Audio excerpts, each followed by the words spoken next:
प्रिय विद्यार्थियों, good morning. आज हम कक्षा 9 हिंदी बच्चे काम पर जा रहे हैं। भाग 3 कार्यपत्रक 47 को कर रहे हैं। यहाँ पर विद्यार्थी अपना नाम लिखेंगे। यहाँ पर आप अपने कक्षा अध्यापक का नाम लिखेंगे। प्रिय विद्यार्थियों, जो पिछला हमारा कार्यपत्रक था उसमें हमने जाना था कि जो इसके कवि हैं राजेश जोशी जी, वो ये सोच रहे हैं कि बच्चों के पास अब कुछ नहीं बचा है और इसलिए वो सुबह सुबह काम पर जा रहे हैं। आइए अब हम इसको आगे पढ़ते हैं।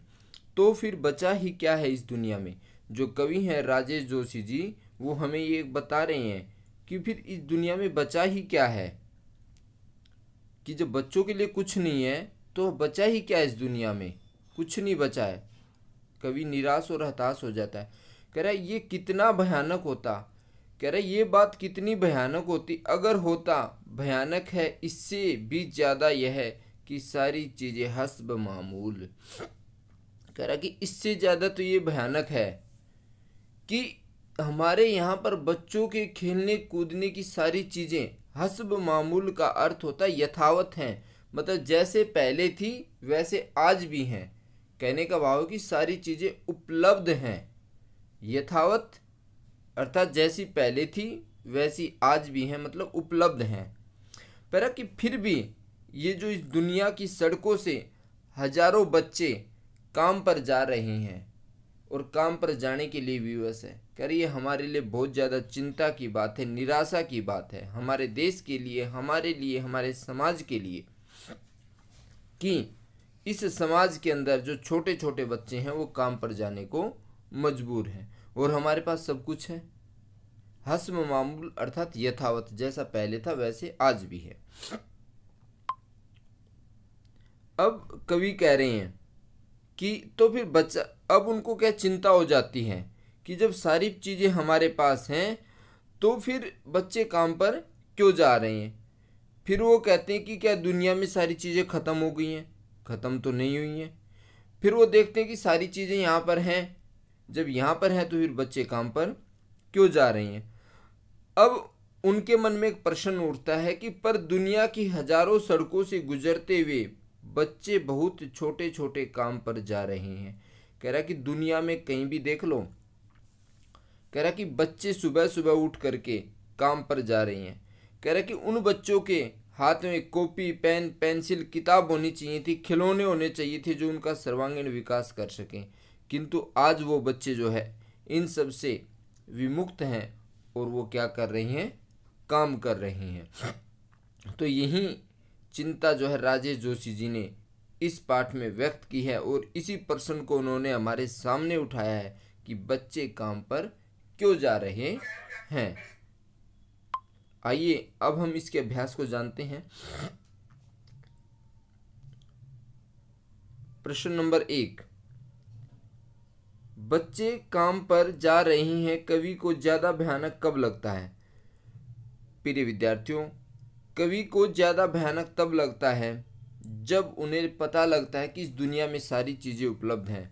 खिलौने, पुस्तकें, पाठशाला, मैदान होते हुए भी बच्चे इन तमाम सुविधाओं से वंचित हैं अर्थात रहित हैं और छोटे छोटे बच्चे काम पर जा रहे हैं। यही कवि को सबसे भयानक स्थिति लगती है।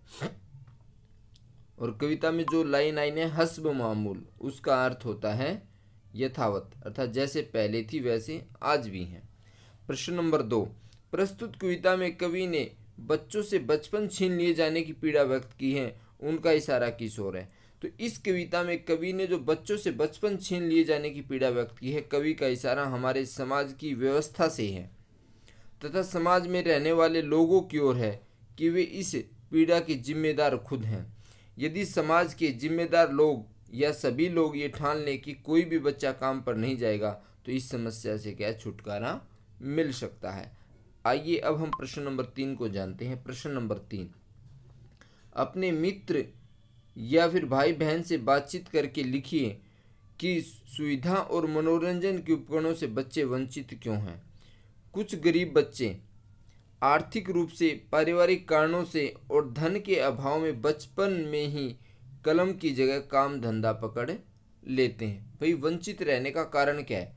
तो एक तो आर्थिक रूप से कमज़ोर होना, कुछ पारिवारिक कारण होते हैं, कुछ धन के अभाव में जो बचपन में ही कलम की जगह जो है काम धंधा पकड़ लेते हैं, जिस कारण उन्हें इन सुविधाओं व मनोरंजन के उपकरणों से वंचित रहना पड़ता है। जहाँ पेट भरने का सवाल है, वहाँ खेलना कूदना पढ़ना लिखना मनोरंजन आदि की सुविधाएं प्राप्त करना बहुत मुश्किल काम हो जाता है, क्योंकि उनको अपने पेट की लगी रहती है। प्रश्न नंबर 4, बच्चों को काम पर जाना धरती के लिए एक बड़े हादसे के समान है, क्यों?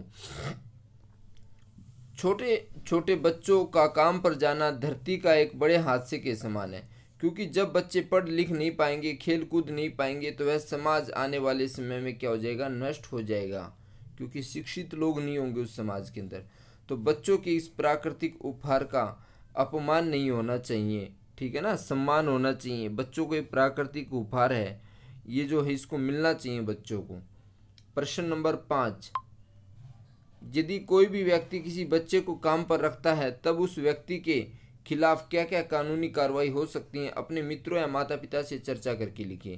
प्रिय विद्यार्थियों, यदि कोई व्यक्ति 14 साल से कम उम्र के बच्चों को काम पर रखता है तो गैर कानूनी होता है, और उस व्यक्ति को हम जो है कानून कार्रवाई के द्वारा 6 महीने से लेकर के 2 साल तक की सजा करवा सकते हैं, और साथ ही 20,000 से लेकर के 50,000 तक का जुर्माना भी उस व्यक्ति पर हो सकता है जो छोटे बच्चों को अपने यहाँ पर काम पर रखता है। तो प्रिय विद्यार्थियों, आज के लिए इतना ही। यदि आपने चैनल को सब्सक्राइब नहीं किया है तो आप लाइक, सब्सक्राइब और शेयर जरूर करें। धन्यवाद।